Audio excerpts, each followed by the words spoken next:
O Wellington aqui está perguntando: oi, Wellington, tudo bem? Uma citação em endereço diverso da pessoa natural a ser citada como responsável em execução fiscal da dívida ativa, IPTU e taxa de lixo, e em endereço também diverso da dívida, pode ser considerada válida? Né? Não. Agora, não entre aspas, vamos sempre considerar a situação concreta. Quem indica o seu endereço, né? Então, vamos dizer aqui, você tinha um responsável que era um administrador provisório.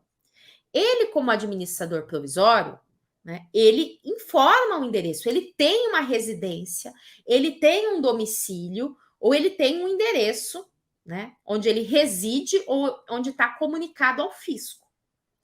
Se foi para um lugar diverso, onde realmente ele nunca informou esse endereço ao fisco, tá? Porque a gente procura, a questão também objetiva é evitar fraudes, né? Senão você fala assim, eu vou falar para o fisco que eu tenho endereço na rua A, porque ele vai ficar tentando me citar lá na rua A, eu nunca tô lá, nunca vou ser citado, vai dar nulidade. Não, não pode, né? Então, se isso aconteceu, foi ele que informou esse endereço equivocado, etc., aí ele não pode se locupletar da própria torpeza. Mas se não, ele realmente tinha um outro endereço, tem nada a ver com aquilo, ele nunca informou esse endereço para onde o fisco tentou citar, né? Essa citação não é válida, tá? Então você vai ter aí uma nulidade de citação nesse caso, tá, Wellington? A Fabíola está perguntando aqui uma coisa interessante, até para a gente comentar aqui também, que é a questão de exceção de pré-executividade, né? Numa exceção de pré-executividade, houve rejeição sob o fundamento de que o caso necessita de maior dilação probatória. Contudo, trata-se de uma CDA por não pagamento de ISS autônomo quando o autuado... acho que... Não sei se foi você que perguntou, se foram outras pessoas.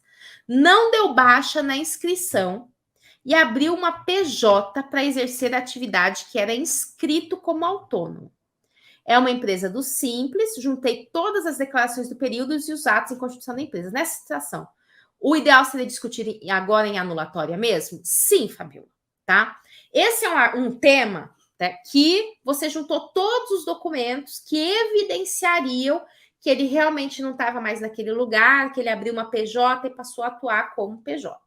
Mas, como é uma situação que traz muitos documentos, muitas vezes o juiz se sente inseguro, né, de examinar. Fala assim, não precisa de dilação probatória, os documentos estão tudo aqui.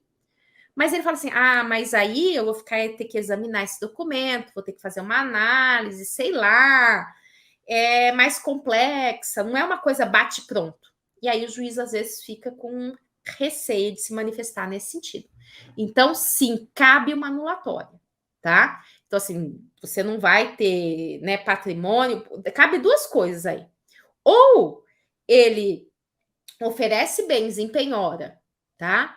E aí apresenta os embargos à execução fiscal, ou ele discute isso numa anulatória, e nessa anulatória você vai pedir o quê? Distribuição, né? Uma conexão ali com a execução fiscal. Você pede até para suspender o trâmite da execução fiscal em relação a isso, tá?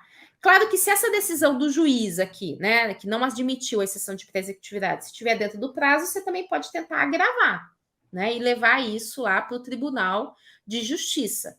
Mas, normalmente, quando a quantidade de documentos é muito grande, né, eles ficam meio assim, não, tem que examinar um monte de documentos, e ficam com receio. E aí, o melhor é nos embargos ou na anulatória, né?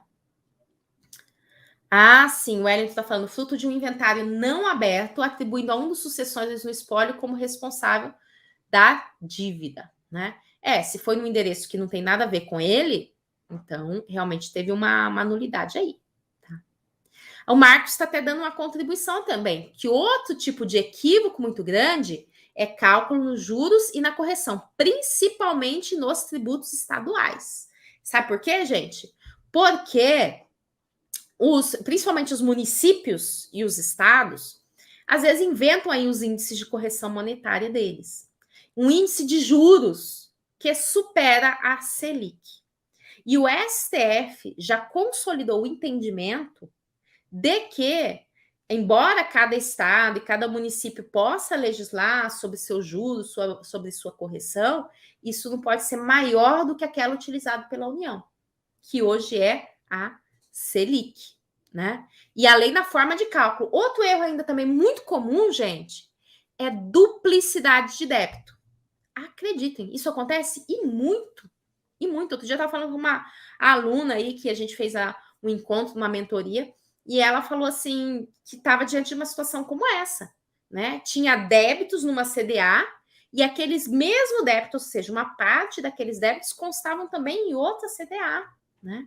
Então, também tem bastante situação nesse sentido.